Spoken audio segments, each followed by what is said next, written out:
प्रसादात् भगवत्प्रसादो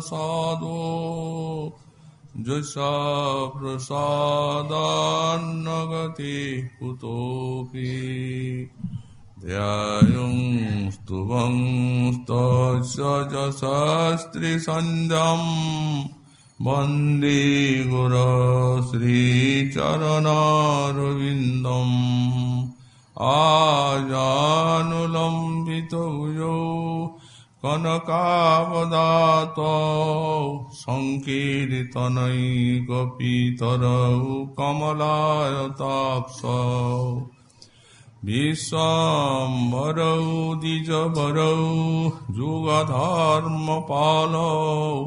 वन्दे जगत्प्रियकरौ करुणावतारौ नमस्त्रिकालसत्याय जगन्नाथसुताय च सविताय सपुत्राय सकलत्राय ते नमः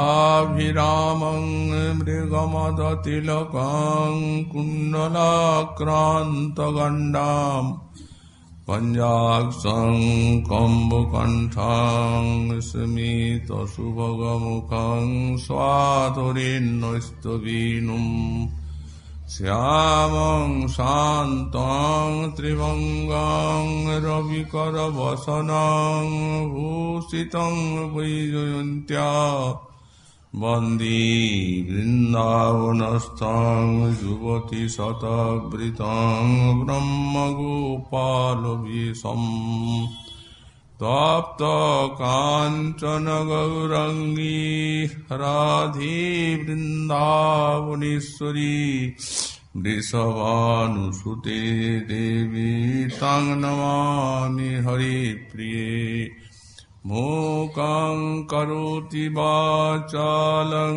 पङ्गुं लङ्घयति गिरिं यत्कृपातमहं वन्दे परमानन्दमाधवां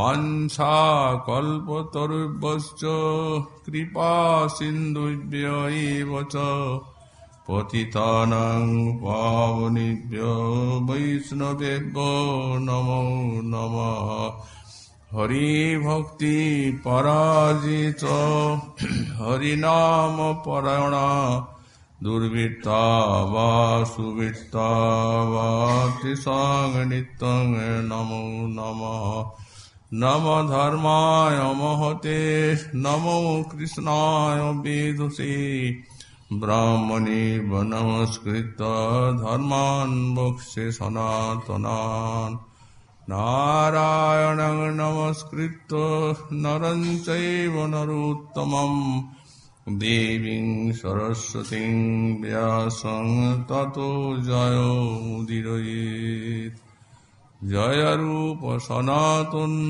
भट्ट रघुनाथ श्रीजीव गोपाल भट्ट दास रघुनाथ এই ছয় গোসাইর করে চরণ বন্দন যা হইতে বিঘ্ন নাশ বিষ্ট পুরন দুর্গমী গতিমেন্দ্রস্খলৎপাদ গতির্মু সকৃপা যষ্টিদানেন সন্ত সন্তু অবলম্বনম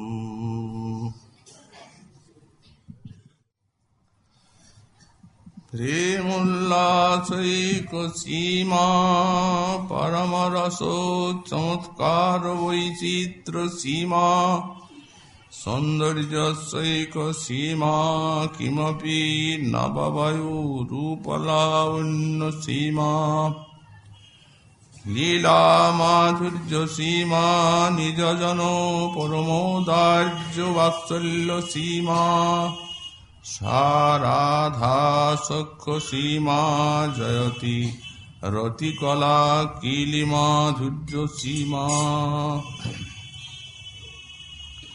কলিযুগ পাবনাবতার শ্রী শ্রী গৌরাঙ্গ মহাপ্রভুর পরম অন্তরঙ্গ পার্ষদ গৌড়ীয় বৈষ্ণবাচার্য বর্য পরম পূজ্যপাদ শ্রী শ্রীল প্রবোধানন্দ সরস্বতী চরণ তাঁর শ্রী শ্রী রাধারস সুধানিধি গ্রন্থে 131 সংখ্যক শ্লোকে শ্রী শ্রী রাধারানীর সেই মাদনাক্ষ মহাভাবের থেকে উত্থিত যে সকল অলৌকিক প্রেমময় গুণাবলী, তার মধ্যে 9টি গুণের আতিশয্য বর্ণনা করতে গিয়ে এগুলিকে সেই গুণের পরাবধি বলে উল্লেখ করছেন এই শ্লোকে। বলছেন রাধারানী প্রেমোল্লাসের একমাত্র সীমা, পরম রস চমৎকার বৈচিত্র্যের সীমা, সৌন্দর্যেরও একমাত্র সীমা, কোন অনির্বচনীয় নব্য বয়স রূপ লাবণ্যেরও সীমা। তিনি লীলা মাধুর্যের সীমা, নিজজনের প্রতি পরম ঔদার্য এবং বাৎসল্যেরও সীমা,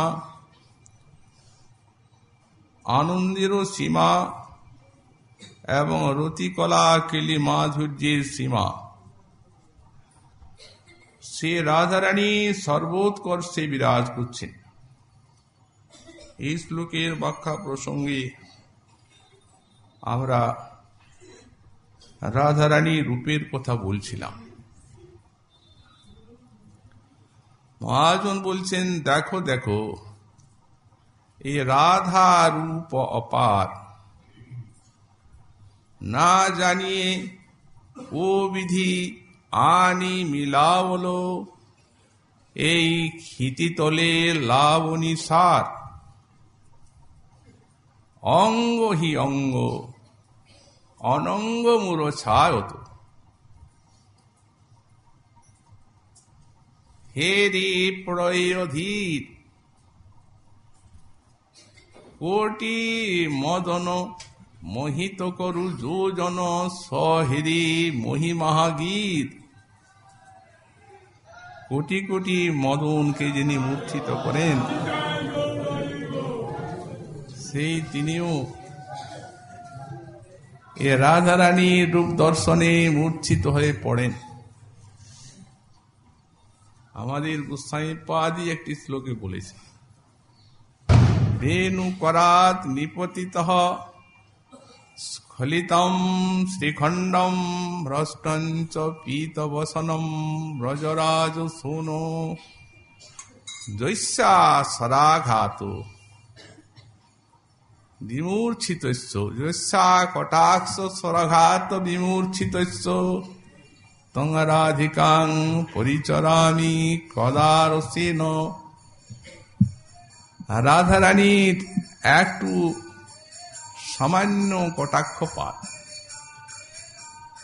তাতে সচ্চিদানন্দ বিগ্রহের কি অবস্থা। বেণু করাত নিপতিত, হাতের থেকে বেণুটি স্খলিত হয়ে পড়ল। স্খলিতং শ্রীখণ্ডম, মস্তকের ময়ূরপুচ্ছে চূড়া সেও স্খলিত হয়ে পড়ল। ভ্রষ্টঞ্চ পীতবসনম, অঙ্গের পীত উত্তরীয়টি খসে পড়ল। শেষকালে বিমূর্ছিতস্য, তিনি মূর্ছিত হয়ে পড়লেন। মূর্ছা নয়, বিমূর্ছা, প্রগাঢ় মূর্ছা। একটু দৃষ্টিপাত, যেমন কোন মহাবীর, তার থেকেও সহস্র গুণে মহামহারথী, তার যেন বানাঘাতে,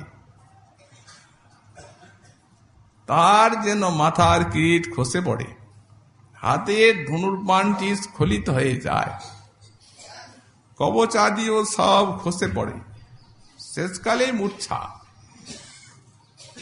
তো তেমনি যার বাঁশি সহস্রনাদ শুনে সহস্র সহস্র ব্রজ সুন্দরী মূর্ছা যান। এমন বাঁশিটি রাধার ঈষৎ কটাক্ষ মাত্রে স্খলিত হয়ে গেল। বেণুকরাত নিপতিত স্খলিতং শ্রীখণ্ডম, মাথার মোর পুচ্ছে চূড়াটিও খসে পড়ল। যেটি ব্রজারামাগণীর বিমোহনীর কারণ। চূড়া দেখে তারা বলেন যে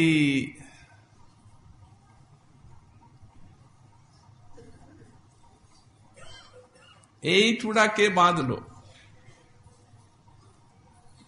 এই চূড়ার সেই মোর পুচ্ছ দর্শনে হৃদয়ে তাদের বিশাল মদন পীড়ার উদ্রেক হয়।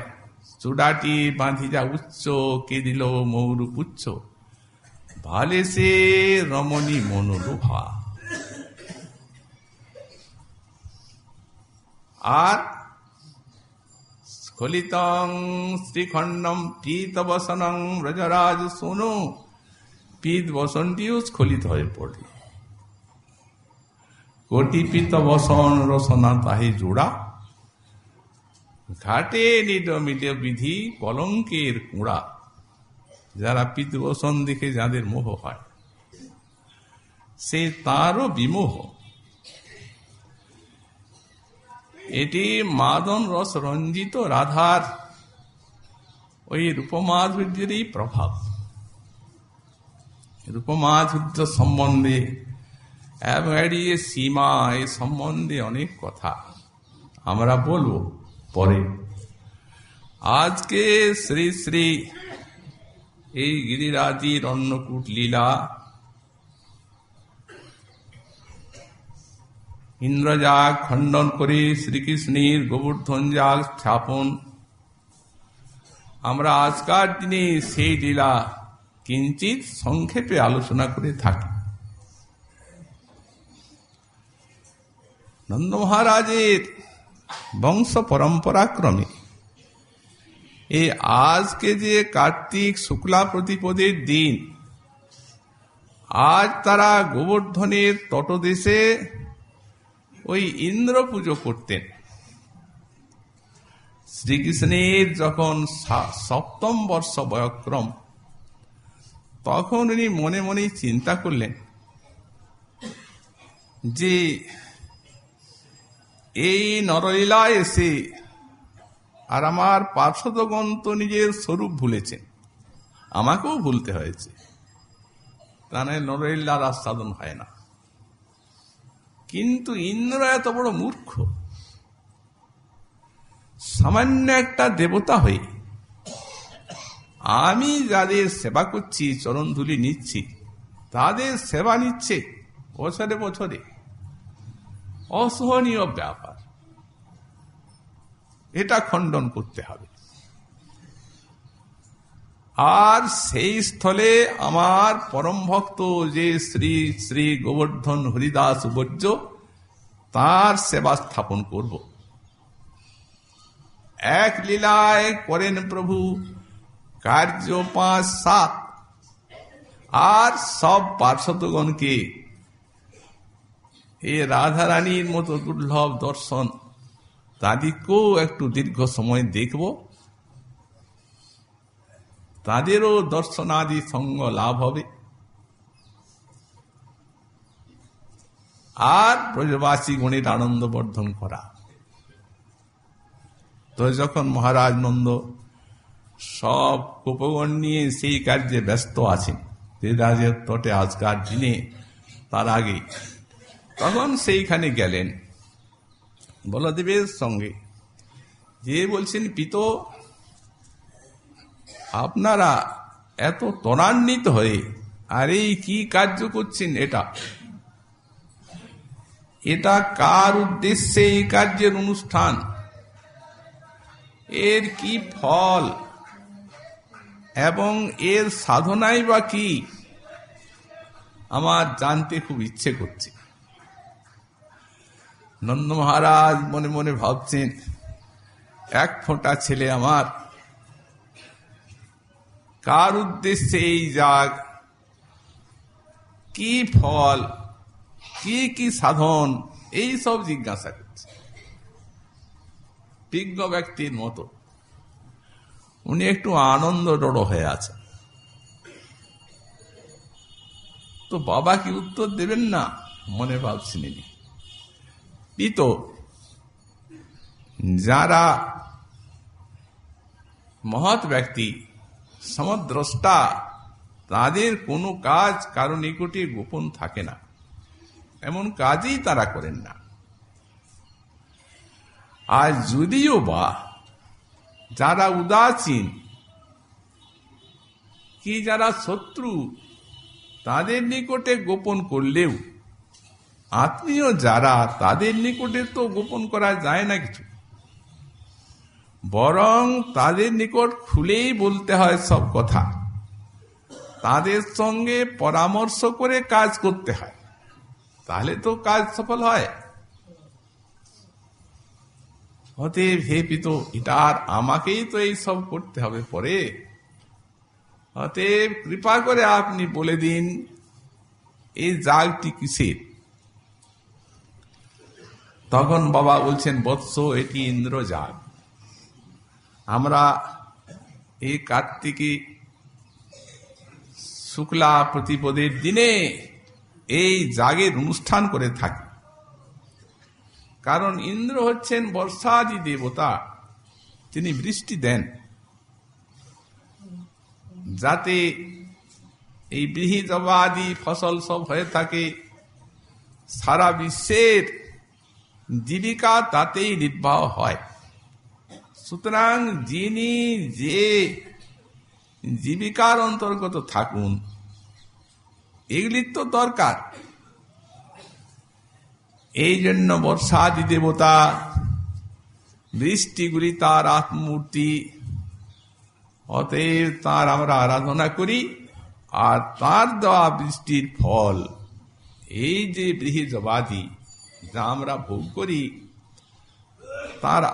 তার সেবা করে দিয়ে তারপর তার অবশিষ্ট গ্রহণ করা উচিত, তা না হলে অমঙ্গল।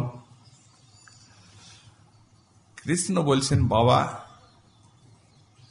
আচ্ছা দেখুন, সমস্ত জীব কর্মফল ভোগ করছে, কর্মফলেই দেহের সৃষ্টি, কর্মফলেই ভালো মন্দ, সুখ দুঃখ আসছে, মৃত্যু ইত্যাদি।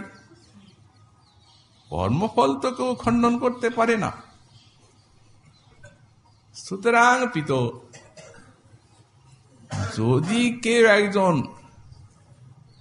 এই দাতা থাকেন কর্মফলের, তিনিও তো কর্মানুসারে দেবেন। আমাদের ভাগ্যে যদি বৃষ্টি থাকে, ইন্দ্রের সাধ্য কি আছে ও বৃষ্টি না দেবে?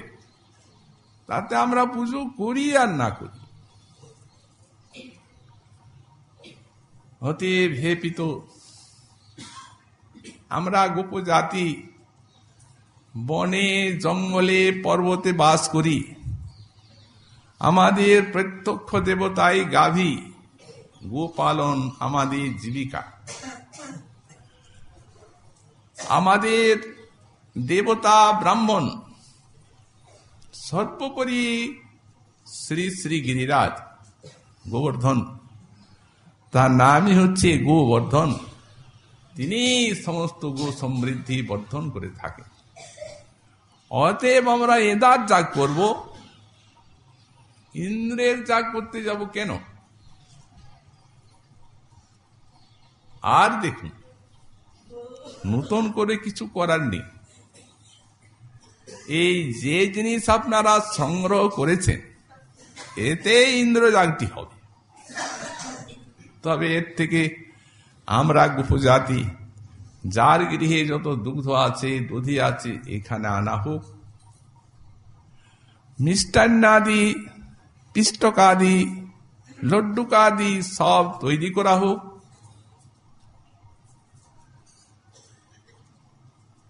সব অন্ন ব্যঞ্জনাদি রাশি রাশি তৈরি করা হোক। গিরিরাজকে অন্নকূট অর্পণ করা হোক। এবং সেই প্রসাদে ব্রাহ্মণ, বৈষ্ণব, মহাত্মা, সমাজ, আগন্তুক বৃন্দের সেবা করা হোক, এমনকি দরিদ্র, কাঙ্গাল ইত্যাদির ভোজন করানো হোক, আর গাভীকে যবসাদি দেওয়া হোক, তাঁদের সেবা অর্চনা করা হোক। বাবা, আমার এই মত। এখন আমি আমার মতের কথা আপনাদের কাছে বললাম, যদি আপনাদের রুচিকর হয় তো এটা করলে ভালো হয়। শ্রী হরিবংশে লিখিত আছে, দামোদর বচো শ্রুত্বা হিষ্টাস্তে গোসু জীবিন তদ্বাগামৃতমা সাধ্য পৃত্তচুরু বিশঙ্কয়া। এই দামোদরের কথাগুলি শুনলেন নন্দাদি গোপগণ। যেমন এমন মধুর করে আর এমন সযুক্তিক বাক্যের দ্বারা কথাগুলি বললেন যে আনন্দে তাদের হৃদয় ভরে গেল। তে গোচু জীবিন হৃষ্ট্বা, তারা পরমানন্দ লাভ করলেন। এবং তদ্বাগামৃতমা সাধ্য, তার বাক্যরূপ অমৃত যখন পূর্ণরূপে আস্বাদন করলেন, তখন তাদের হৃদয়ে ওই ইন্দ্রের পূজা না করলে যে কিছু আশঙ্কা আছে সেটা দূরীভূত হয়ে গেল। এবং নিঃসংক চিত্তে তারা জবাব দিলেন, কি বললেন? তবৈ সা মহতি বালো গোপানাং চিত্তবর্ধিনী ঋণয়তেবন সর্বান বুদ্ধির বৃদ্ধি করি গবাম। হে গোপাল, তোমার যে এই মহতি যুক্তি এবং তোমার আমাদের প্রতি যে অনুরোধ, এই গোপানাং চিত্তবর্ধিনী, এই গোপগণের চিত্তকে বর্ধিত করে তুলল। আমরা বুঝতে পারলাম এতে গাভীর বৃদ্ধি হবে এবং আমাদের পরম কল্যাণ সাধিত হবে। অতএব বৃদ্ধি বুদ্ধি বৃদ্ধি করি গবাম, গাভীর বৃদ্ধি হবে কেন? গোবর্ধনের সেবা। অতএব আমরা তাই করব। তং গতি স্তং রতিশ্চৈব তং বেত্তা তং পরায়ণঃ, তুমি আমাদের একমাত্র গতি, তোমাতেই আমাদের রতি। তং বেত্তা, আমাদের কিভাবে মঙ্গল হয় হে বৎস তুমি জানো, কেউ জানে না। আমরা সকলেই তোমাতে নিরন্তর আকৃষ্ট হয়ে আছি। অতএব তুমি যা বললে এতে আমাদের মহা কল্যাণ। এই পরমানন্দে গোবর্ধন যাগ শুরু হয়ে গেল। তো গোপগণের হৃদয়ে অন্যান্য বৎসর যে আনন্দ উৎসাহ, তার থেকে শত শত গুণ আনন্দ উৎসাহ বাড়ল কৃষ্ণের কথাটি, এই যুক্তিটি। এবং গোপগণ গোপীগণ সকলেই আনন্দে নানা বসন ভূষণে ভূষিত হয়ে আর সেই গিরিরাজ তটে আসতে লাগলেন। সহস্র সহস্র সমস্ত ব্রাহ্মণ সেখানে প্রাতঃকালের থেকে সব পাক আরম্ভ করে দিলেন। অন্ন ব্যঞ্জন রুটিকাদি বিবিধ প্রকারের সব মিষ্টান্নাদি খণ্ডলড্ডুকাদি তৈরি হতে লাগলো মহা উৎসাহে। কোথার থেকে কে আসছেন আর কোথার থেকে কে এসে কাজ করছেন, এটা আনন্দ উৎসবে কেউ বুঝতে পারেন নাই।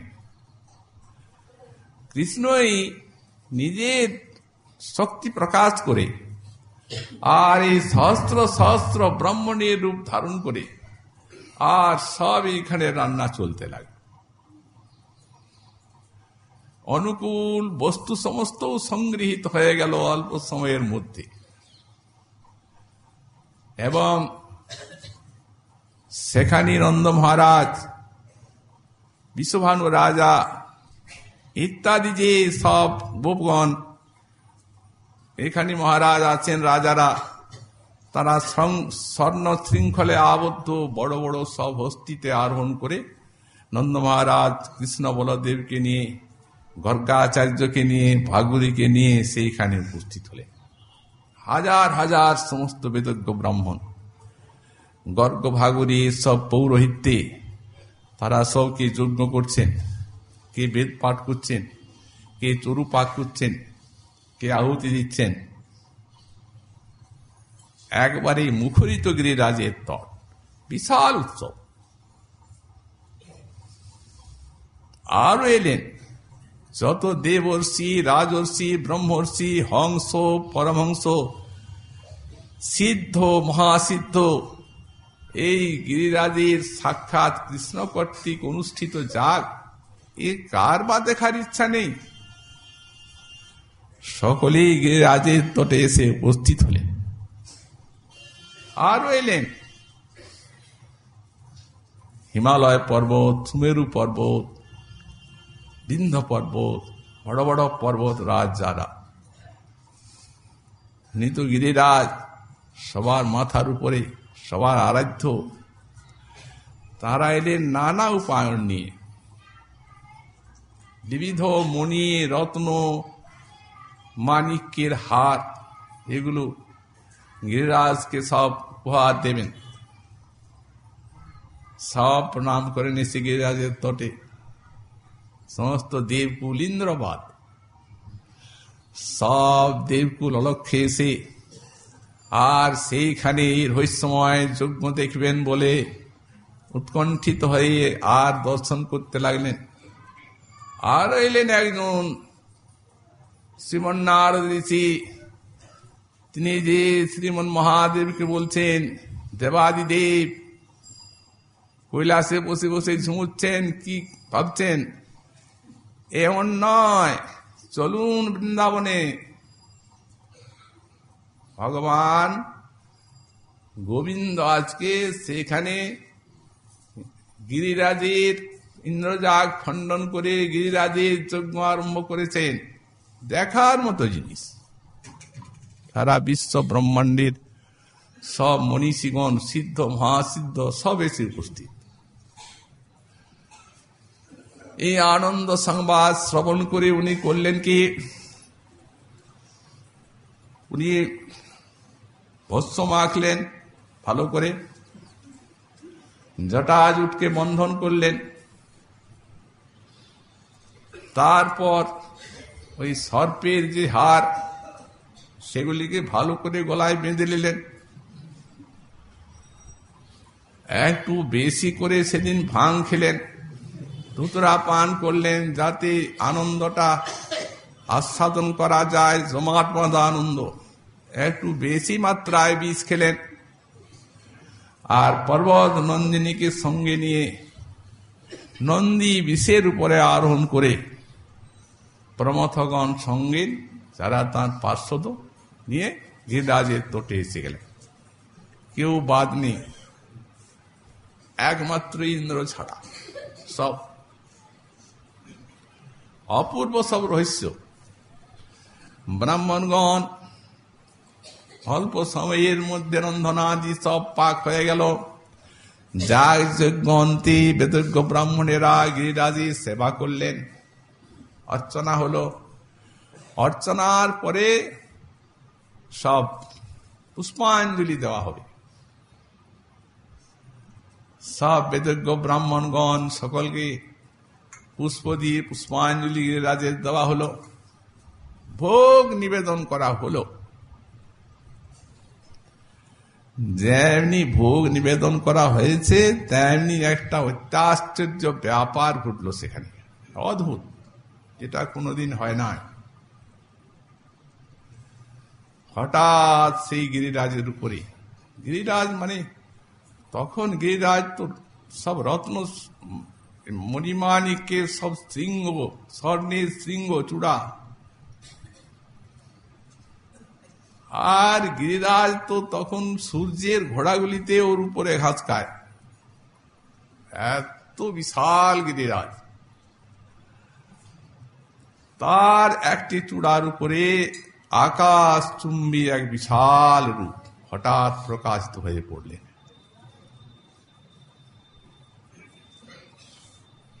সকলেই বিস্ময়ে অভিভূত হয়ে পড়লেন, কে এইরকম তো দেখা যায় না।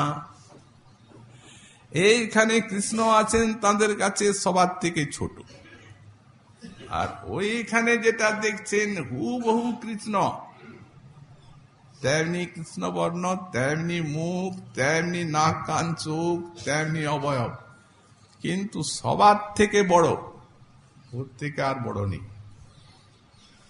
বিস্মিত হয়ে কেউ কথা বলতে পারছেন না। তিনি আছেন নিজেরই রূপ, দ্বিতীয় রূপ। উনি জিজ্ঞাসা করছেন, ও ভগবান? তখন ওদিকে সেই বৃহৎ মূর্তি কোটি কোটি জলদ গম্ভীর স্বরে বলছেন, শৈলস্মি, আমি পর্বত, গিরিরাজ গোবর্ধন। এই দেখো বাবা, দেখো দেখো দেখো, এইরকম ইন্দ্র কোনদিন দেখা দিয়েছিল? যজ্ঞ করছে যে ওর প্রত্যক্ষ দেবতা আমাদের গিরিরাজ কৃপা করে দর্শন দিলেন। ধন্য ধন্য গিরিরাজ, সকলেই প্রণত হয়ে পড়লেন। উনি নিজেই যাকে প্রণাম করছেন। মহাজন বলছে, নিজেই নিজেকে প্রণাম করছেন? হ্যাঁ, এখানে নরলীলা তো, এইখানে এসে নারদকে প্রণাম করছেন, মহারাজ নন্দকে রোজ প্রণাম করছেন, মাতা যশোমতীকে। অতএব সেইভাবে এই নিজেই নিজেকে করছেন প্রণাম, নিজেই রূপটি ধরেছেন। তারপর ভোগ নিবেদন করা হয়েছে, আরম্ভ হয়ে গেল ভোজন। সে অত্যদ্ভুত ভোজন ব্যাপার। বিশাল মূর্তি তো পাহাড়ের মতো, তেমনি হাত, তেমনি অঙ্গ। অতএব মানে শত শত আড়ক অন্ন, 10 মণ 20 মণ চাউলের অন্ন একবারে, সেগুলো সেই অনুরূপ ব্যঞ্জন দিচ্ছেন, ডাল দিচ্ছেন, মাখছেন 2 হাত মেখে, আর সেই বিশাল বিশাল হাতে আর চর্বণ করতে করতে ইন্দ্রকে এরকম করছে, আমার এতদিন খাবারটা খেয়ে দিচ্ছিলে বেটা, এসো। কি অপূর্ব সেই ভোজন লীলা গিরিরাজ। শ্রীদেব গোস্বামী পাদ লিখেছেন, অন্নকূট তো অনেকটা জায়গা ব্যাপিত হয়ে তো জিনিসগুলা দেওয়া আছে, এই জায়গায় তো ধরা নাই, ধরা তো চাই। তিনি করছেন কি, উনি বলছেন, দেখেন চড়াই পাখি তো দেখেছেন, ওই চড়াই পাখিগুলো যখন কোনো শস্য ছড়ানো থাকে তখন চুপ করে গেল, টুপ করে খেয়ে, আবার চুপ করে ঝাঁপিয়ে গেল, টুপ করে খেয়ে, এমনি খেতে আরম্ভ করেছে। তার অদ্ভুত ভোজন লীলা দর্শন করে আর ব্রজবাসীগণের আনন্দের সীমা নাই। পুকুর পুকুর ক্ষীরকে সো করে শেষ করে দিয়েছেন চুষে। কারো মনে হচ্ছে, আহা মিষ্টি প্রিয় ব্রজবাসী জন। মৃত গিরিরাজ তো ব্রজবাসী, আর গোবিন্দ তো তাই। এদিকে নানা প্রকার খাবার দেন, এরা ওই ক্ষীরটা আগে খান। বাঙালিরা মধুরেণ সমাপেত, অন্যান্য সব রস খেয়ে পরে মধুরটা, আর এরা আগে মধুর। অতএব শেষ করে দিচ্ছেন সব ক্ষীরের পুকুরগুলোকে। দেখতে দেখতে ওই খাবার প্রকারটা দেখে কারো মনে হচ্ছে, আহা আমার ঘরে ওই হাঁড়িতে আছে ভালো লড্ডু তৈরি করা, আজই করা হয়েছে, আনলে ভালো হতো, এমন তো জানা নাই। গিরিরাজ খেয়ে দিতেন, সব সার্থক হয়ে যেত। এখন ব্রজবাসীর মানত, তাঁদের প্রস্তুতি তিনি গ্রহণ করবেনই, চুরি করেও তো খাচ্ছেন। সেই হাড়িকে নিয়ে আসছে, এইটা তো তোমার। হ্যাঁ গিরিরাজ, একেবারে ভোজন করছেন, চর্বণ করছেন। তারপরে ভোজন তো শেষ হয়ে গেল, দন্ত শোধন করতে হবে। এত মোটা মোটা বাঁশ, সেই বাঁশগুলোকে তুলে দন্ত সাফ করছে। যখন ঝর্ণার জলে আচমন করছেন, সেই ঝর্ণার জলে আচমন করে যখন হুল্লোল করছেন, তখন বিন্দু বিন্দু বিন্দু বিন্দু জল বহুদূর ক্ষেত্র ব্যাপী পড়ছে বৃষ্টির মতো, এবং এত টুকটুকু ঘাসগুলো দেখতে দেখতে এত বড় বড় হয়ে যাচ্ছে। কৃষ্ণ বলছেন, বাবা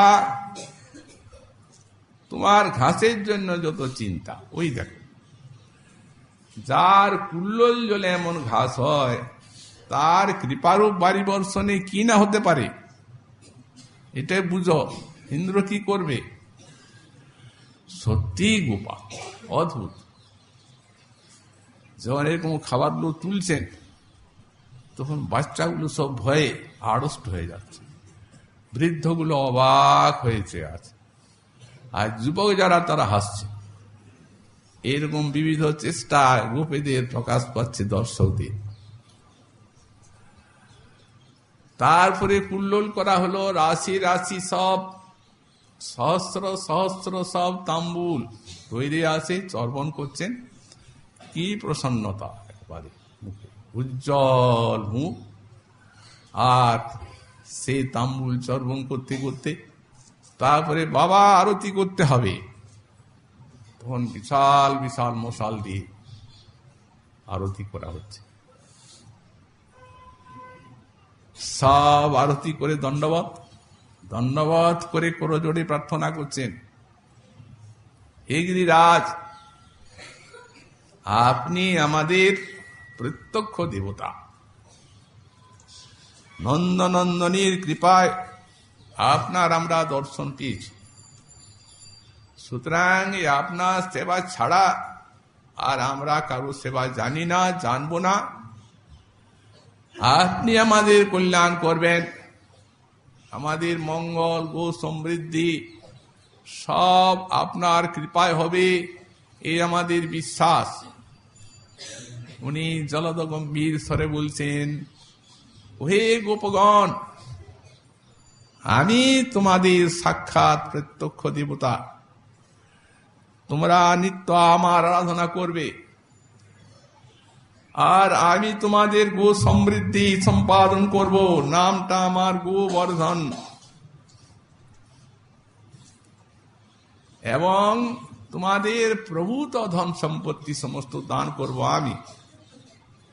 আর এই যে নন্দ মহারাজ আছেন, বিশ্বভানু রাজা আছেন, যারা তোমাদের পালক মঙ্গলাকাঙ্ক্ষী, তাদের ভান্ডার বহু বহু ধন রত্নে প্রপুরিত করে রাখবো, ধন রত্ন মণি মানিককে পূর্ণ করে রাখবো। আর আমাকে যে মানবে না তাকে বিনাশ সাধন করব, আমার পুজো না করলে সর্প হয়ে তাকে দংশন করব, যাতে সে মরে যায়। কি আনন্দ গোপগণের! দেখো দেখো গোপগণ, তোমরা সব আমার পরিক্রমা করো এবং গো ব্রাহ্মণের সেবা করো, ততক্ষণ আমি এইখানে প্রকৃত হয়ে আছি। মহা সমারোহী সমস্ত গোপগণ পরিক্রমা দিতে লাগলেন। কি আনন্দ! যারা বৃদ্ধ হাঁটতে পারে না, তাদের জন্য গোবর্ধনী বলছেন সকটে করে তারা যাবে। আর গোপ গোপী যুবক যারা, তারা হেঁটে হেঁটে পরিক্রমা দিতে লাগলেন আনন্দ ভরে, কৃষ্ণ গুণগাথা গান করতে করতে। দুটা ভাগ, একটা ভাগ আগে, একটা ভাগ পরে, দুটা দল। একটা দলে কৃষ্ণ কথা জিজ্ঞাসা করছেন, আর একটা দল বলছে। একটা দল বলছেন গিরিপূজেয়ং বিহিতা কেন, আর এক দল বলছেন অরচি শক্রপদম অভয়ং যেন। মানে ইন্দ্রের থেকে যে ভয়, সেই ভয়ের থেকে আমাদের মুক্ত করলেন। আবার সে আয়কার দল বলছে, গিরিপূজে বিহিতা কে ন পুতনিকা সা নিহতা যে ন, পুতনা নিধন। গিরিপূজে বিহিতা কে ন তৃণাবর্ততনু দলনং যে ন, গিরিপূজে বিহিতা কে ন জমলার্জুন তরু মুদকলি যে ন। সব কৃষ্ণ লীলা। গিরিপূজে বিহিতা কে ন বৎসবকাসুর হননং যে ন, গিরিপূজে বিহিতা কে ন ভূমঘাসুর মরণং যে ন, গিরিপূজে বিহিতা গে ন খর প্রলম্বক দমনং যে ন, গিরিপূজে বিহিতা কে ন বলছেন দব যুগ্মম পরিপীতং যে ন, দুবার দাবানল পান করেছে। গিরিপূজে বিহিতা কে ন ত্রয়সতি কংস সততং যে ন, সর্বদা কংসদাকে ভয় করে। এই সব গোবিন্দ লীলা কীর্তন করতে করতে পরিক্রমা চলছে। পরিক্রমা শেষ হলো, এদিকে যেদিকে তারা যাচ্ছেন সেই দিকে গিরিরাজ তাকাচ্ছে। তারপরে সব দণ্ডবত হয়ে পড়লেন। পরিক্রমা শেষে গিরিরাজ তাদেরকে এইভাবে সমস্ত বর চাইলেন, তথাস্তু বলে বর দিয়ে অন্তর্ধান। তারপরে সব গু সেবা, গাভী সব স্বর্ণশৃঙ্গি ভূষিত করা, মালা, নানা ভূষণ বসনাদি দান, ব্রাহ্মণগণী সব সেবা, বিবিধ প্রকার সমস্ত প্রসাদে তাদের ভোজন এবং নানা বস্ত্র অলঙ্কার সমস্ত অর্থাদি তাদেরকে দক্ষিণা দান। তারপরে সমস্ত একবারে আগত যত সমস্ত অতিথি সেবা, গোপগণ গোপীগণ সমস্ত সেবন করলেন গিরিরাজের প্রসাদ। এইভাবে মহানন্দে সেই গিরিযজ্ঞ সমাপন হয়ে গেল। সকলেই আনন্দ ভরে আপন আপন আবাসে গমন করলেন। ওদিকে ইন্দ্র বলল, আমার যে চিরন্তন পূজা সেটা নাশ করলো। গোপগণ কি অদ্ভুত দেখো, সামান্য ক্ষুদ্র গোপ তারা একটা বালকের কথায় তাদের এত বড় আস্পর্ধা। বাচালং বালি সংস্তব্ধম মগ্ন পণ্ডিত মারিণম কৃষ্ণমর্ত উপাশ্রিত গোপামি চক্রুরং প্রিয়ম। কৃষ্ণকে আশ্রয় করে তারা আমার প্রিয় কাজ করলো, পূজাটাকে নষ্ট করে দিল। কৃষ্ণকে বলছেন, তিরস্কার করছেন, বাচাল বালিশ, খুব বেশি কথা বলে আর কিছুই জানে না, স্তব্ধ, কাউকে প্রণাম করে না, মানে না, অজ্ঞ পণ্ডিত মারিনম, অজ্ঞ হয়েও নিজেকে পণ্ডিত বলে মনে করে। এই প্রকারে মানুষ কৃষ্ণ। সরস্বতী দেবী আছেন, উনি সবার হয় থেকে আর কৃষ্ণের স্তব করেন, এই জন্যই আছেন। সেই ভগবতী সর্বজনীর জিহ্বায় অনন্ত হইয়া চৈতন্য যশোগায়। অতএব উনি তার জিহ্বায় থেকে বলছেন, বাপু তুমি তো মরছ, কিন্তু আমি মরবো কেন? তুমি যে কথাগুলি বলছো সেগুলো নিয়ে আমি তাকে স্তব করব। বাচালং বেদ বক্তা তথাপি বালি শিশুর মতো একবারে উদার, স্তব্ধম সারা বিশ্ব যার চরণে প্রণত হয়। অজ্ঞম ন জ্ঞাত, যার থেকে আর জ্ঞানী নেই, অখণ্ড জ্ঞান শক্তি যাকে সেবা করছে। পণ্ডিত মারিনম, পণ্ডিতগণ যাকে বহু মাননা করে থাকেন। সেই কৃষ্ণম পরব্রহ্মম, সেই পরব্রহ্মকে কিন্তু মর্তং নরাকৃতি পরব্রহ্ম, পরব্রহ্ম হয়েও নরাকৃতি, নরলীলা পরায়ণ। এইভাবে সরস্বতীর অর্থে স্তুতি, যেখানে তিরস্কার সেইখানে স্তুতি। অতএব ব্রজধ্বংসে সংকল্প করে প্রলয়কালীন মেঘকে খুলে দিল, যাও সাম্বর্তক আদি মেঘ বৃন্দাবনকে বৃষ্টি করে ব্রজমণ্ডল ভাসিয়ে দাও। সব মেঘ আকাশে এসে উদিত হলো, একেবারে কালো, লাল, সাদা, পিত, নীল, নানা রকম বর্ণের। আর হাতির মতো মতো একটা বুঁদ পড়তে লাগলো, হস্তিশুণ্ডের মতো জলধারা। সারা ব্রহ্মাণ্ডই প্রপীড়িত হয়ে গেল, কারণ প্রলয়কালীন মেঘ তো। ব্রজমণ্ডল দেখতে দেখতে সমুদ্রের আকার আর হাওয়া। গোপগণ এমনি কাঁপছেন, গাভীগুলি কাঁপছে, অত্যন্ত আর্ত হয়ে তারা ওই কৃষ্ণ রক্ষা করো বললেই ত্রাণ পাওয়া যায় তারা জানেন। কৃষ্ণের নিকটে ছুটলেন, ত্রাহি ত্রাহি হে কৃষ্ণ নন্দন নন্দন, রক্ষা করো এই দেবতার কোপ থেকে। কৃষ্ণ মনে করছেন ও ইন্দ্রের কোপ, ঠিক আছে, আমি আত্মযোগের দ্বারা এদের রক্ষা করব। ইচ্ছা করলে কৃষ্ণের হস্তকে আর মেঘগুলিকে তিনি তখনই বিনাশ করে দিতে পারতেন। ইন্দ্রের হস্ত স্তব্ধ হতো, মেঘের থেকে আর জল বর্ষা হতো না। কিন্তু লীলাময় নরলীলায় আছেন, এটার ভিতরেও অনেক মধুর লীলা আছে। এই জন্য তিনি কি করলেন, যেমন বালক একটা ছাতাকে তুলে, তেমনি গিরিরাজকে বাম হাতে তুললেন সঙ্গে সঙ্গে। আর সেই গিরিরাজের নিচের থেকে একটা এমন ভাবে কৃত্রিম পড়লো সেই গর্তটাতে, যে সেইখানে সমান সকলেই থাকতে পারবে। তো কৃষ্ণ ডাকছেন, হে পিত, হে মাতো, এসো এসো গোগণকে নিয়ে এইখানে। এরা পরম আশ্রয় স্থান আমি রচনা করেছি গিরিরাজের কৃপায়। গিরিরাজ স্থান দিয়েছেন, তার সেবা করেছ তো, উনি বলে গেছেন আমি রক্ষা করব, তো আমার হাতের উপরে উঠেছে।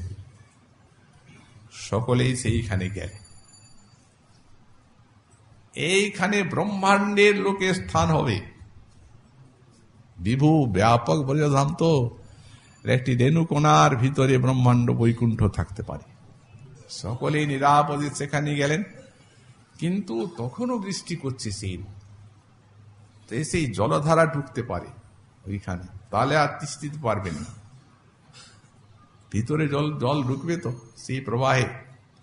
এই জন্য মনে মনে আদেশ দিলেন সুদর্শনকে। সুদর্শন সেই পর্বত উপরই কোটি সূর্যের মতো প্রভাব বিস্তার করে ঘুরতে লাগল, জলকে শোষণ করছে। শেষ নাগকে আজ্ঞা দিলেন, উনি পর্বতে চাঁদ দিয়ে কুণ্ডলা আকারে এমন ভাবে ঘিরে দিলেন, ওখানে আর এক বিন্দু জল ঢোকার উপায় নেই। পরম সুখকর স্থান, আর একটা বিরাট ঐশ্বর্যের প্রকাশন।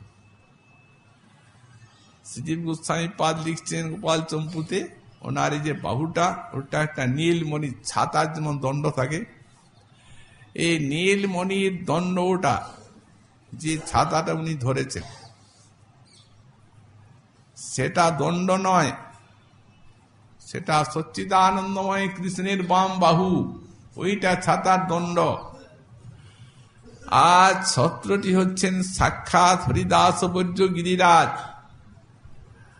আর চারদিকের থেকে যে জলধারাগুলো তার মধ্যে পড়ছে, সেগুলা ঠিক মণিমুক্তা ঝালরের মতো। গোপগণের পরম ঐশ্বর্য দেখালেন কৃষ্ণ, এরা এই ঐশ্বর্যের মধ্যে পরিসেবিত।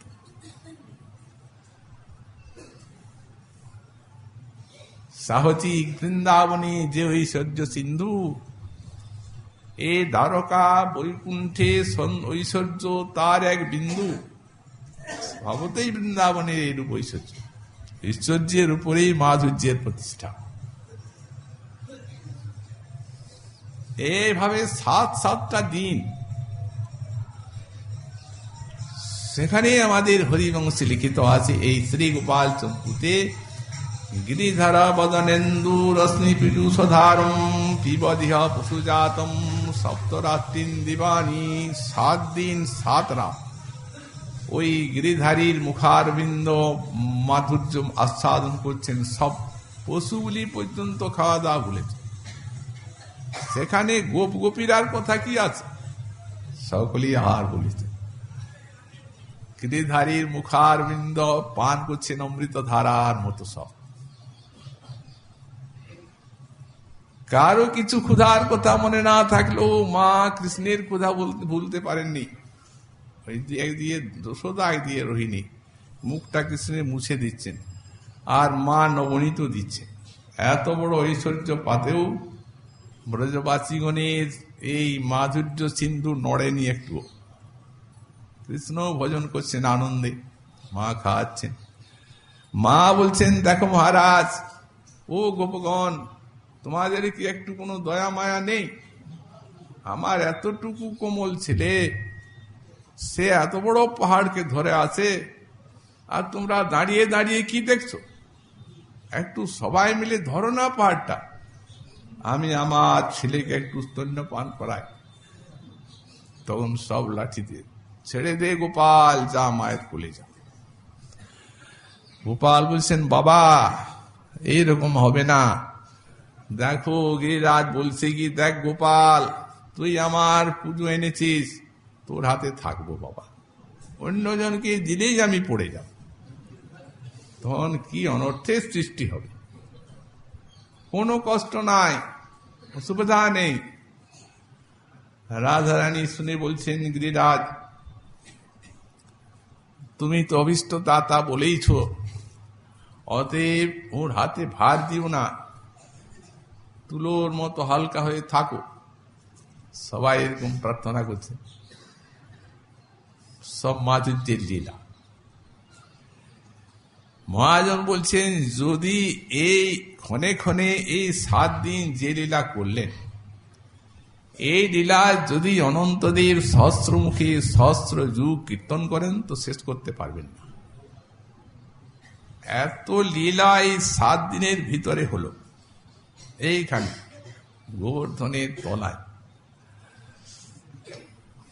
শেষ হয়ে গেছে, বোধ হয় সব ভেসে গেছে। উনি তো বারবার বজ্রাঘাত করছেন। 49 বায়ুকে ডেকে বলছেন, যা তো দেখে আয় ওই গিরিরাজটা চূর্ণ চূর্ণ হয়ে আর এই জলবৃষ্টির ধারায় ভেসে গেল তো গোপগণ সব। গোপন কোথায়? বায়ু এলো, সব দেখে শুনে গেল। মহারাজ, গোপগণকে তো দেখা যাচ্ছে না, কোথায় তারা? কিন্তু ওই পর্বতটা বড় উঁচু হয়ে আছে। ইন্দ্র বলছে, উঁচু হবে না, আমারটা খেয়েছে তো, পেটটা ফুলে আছে। অতএব ওইখানে কিছু আছে কিনা ভালো করে দেখ। তখন তারা নিচে এসে আর ভিতরে চাইছে, দেখছে সব গান বাজনা চলছে আনন্দে, সব সেখানে গো সমৃদ্ধি নিয়ে বিরাজ করছে। যে বলছেন, মহারাজ কিছুই হয় নাই। কেন?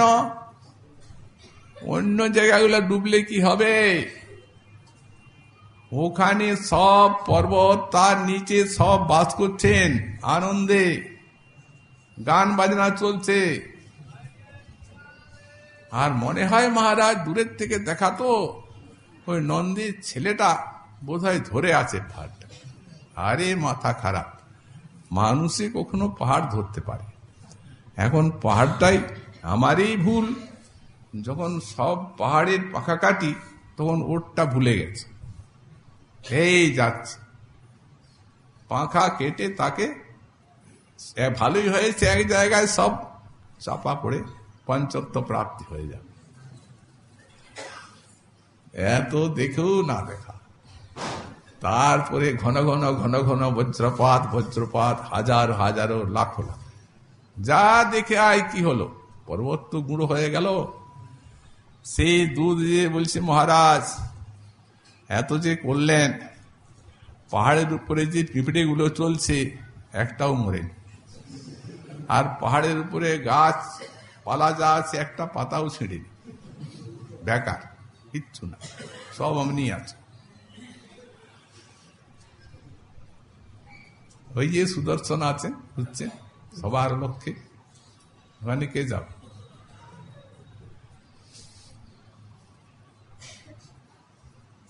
তারপরে 7 দিন হয়ে গেল, ভগবান কৃষ্ণ এখানে অনেক সমস্ত বধ টধ করেছেন অসুর আদি, তো তাদের রক্ত টক্ত লেগে ব্রজধাম চিদানন্দময় হল, তাদের সব মৃত্যু এইখানেই হয়েছে। অতএব ইচ্ছা করলেন আমার সর্বলীলা মুকুটমণি রাসলীলা হবে, একবার ভালো করে ধুয়ে সাফ করে সবকে পরিষ্কার, যেন কিছু না থাকে। পরিষ্কার হয়ে গেল সব। ইন্দ্রের হাতটিকে স্তব্ধ করলেন। ইন্দ্র বলছেন, হে সম্বর্তক মেঘগণ, ও ভুল হয়েছে আমার, বিষ্ণুই অবতীর্ণ হয়ে আছে, চলো চলো পালাও পালাও পালাও পালাও। সব চলে গেল, মেঘ সব পরিষ্কার, সূর্যের উদয় হলো। মা বাবা ওই দেখুন পরিষ্কার হয়ে গেল আকাশ, সূর্যের উদয়। চলুন সকল বের হয়ে যান আগে, তারপরে আমি গিরিরাজকে রাখব। পরমানন্দে সকলে বেরিয়ে এলেন, যেখানে গিরিরাজ সেইখানেই রেখে দিলেন অনায়াসে। মহানন্দে সব গোবিন্দ গুণগান কীর্তন করতে করতে এগিয়ে গেলেন। ওদিকে ইন্দ্র আর স্থির হতে পারে না, এই বুঝি সুদর্শন এসে আমায় ছেদন করল, এই বুঝিয়ে চলে গেল ইন্দ্র ব্রহ্মার কাছে, পিতামহ এই ঘটনা রক্ষা করুন। পিতামহ কানে হাত দিয়ে বলছেন, সহস্র চক্ষু থাকতে তুমি অন্ধ, আমরা রোজ যাচ্ছি ওখানে স্তবস্তুতি করছি, এত লীলা হয়ে গেল, এত অসুর নিধন হয়ে গেল, তুমি একবারই অন্ধ হয়ে গেছো যে এই কাণ্ড করতে গেলে? বাবা তুমি মরেছ, আমি মরবো না, যাও, আমার দ্বারাই কিচ্ছু হবে না। ইন্দ্র বলছে, কোথায় যাব আর, আপনি যুক্তি না দিলে যাতে বাঁচি, ভগবানের রোষের থেকে রক্ষা পায়, তার তো একটা কিছু উপায় বলুন। উনি কি বলবো আর, বলার তো রাস্তা রাখুনি তুমি, তবে হ্যাঁ গোবিন্দ করুণাময়, উনি সন্তুষ্টই আছেন, সব ওনার লীলা, তোমার ভিতরে না হয় এইরূপ প্রেরণা দিবেন কেন? সুতরাং তিনি এখন গোপাল, তুমি শ্রী মাতাকে নিয়ে যাও, তাকে নিয়ে যে স্তবস্তুতি করলে তিনি প্রসন্ন হবেন আশা করি। ইন্দ্র ব্রহ্মা যুক্তিতে তাই করলেন। তারপরে সেইখানে সেই ওনার মন জেনে তিনি একাকী গোবর্ধনের ওই উপরই প্রবেশন করে আছেন। সেই সময় ইন্দ্র এলেন, শ্রী মাতা উভয় অনেক স্তবস্তুতি করলেন, অপরাধ হয়ে গেছে, আপনার ঐশ্বর্য মহিমা কিছু বুঝতে পারিনি, হতভাগ্য, এত অন্যায় করেছি, এত অপরাধ করেছি, আপনার চরণে ব্রজবাসীর চরণে ক্ষমা ক্ষমা ক্ষমা প্রার্থনা করে প্রণত হলেন। সেই মুকুট চরণে স্পর্শ করে প্রণাম করলেন। তারপরে অভিষেক করলেন শ্রী মাতা স্তন্যের দ্বারা। ইন্দ্র ঐরাবতীর স্বর্গগঙ্গা জল আনয়ন করে অভিষেক করলেন। নিত্য সিদ্ধ নাম গোবিন্দ প্রকাশ করলেন সুরভি, গোবিন্দ নাম।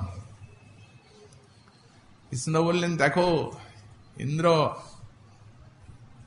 উনি কথাও বললেন অনেক, তার কারণ ওই যে সব গোপ গোপীকে এক জায়গায় 7 দিন দিয়ে আনন্দ বর্ধন করেছেন, কত কত লীলা হয়েছে, লীলারসের পুষ্টি তো করেছে। অতএব যাও, এইরূপ উৎপাত না করে, ঐশ্বর্য মদে মত্ত না হয়ে, তোমার ঐশ্বর্য মদটা নাশ করবার জন্যই আমার এই লীলা, এই জন্যই তোমার যাগকে আমি খণ্ডন করেছি। কারণ আমার ব্রজবাসী পার্শ্বদগণ অবতীর্ণ হয়ে আছেন, কোথায় যে ডুবছিলে অপরাধী তার সীমায়ত্ত নাই, স্বাধিকারের থেকে স্বর্গরাজ্য পালন করে। এই শ্রী ভগবানের ঐশ্বর্য মাধুর্যময় এই গিরিধার লীলা, আজকার দিনে সেই লীলা, এই অন্নকূট লীলা। সুতরাং এই অন্নকূট এখনো চলছে, অনন্তকাল ধরে চলবে ভগবানের লীলা স্মৃতি। আজ এই লীলা দিয়ে থাকেন এবং আমরাও তাঁর লীলা শ্রবণ কীর্তন করে ধন্য। আগামীকাল আবার আমাদের প্রস্তাবিত বিষয়ের আলোচনা হবে। আজ কি শ্রী ভাগবতী কথা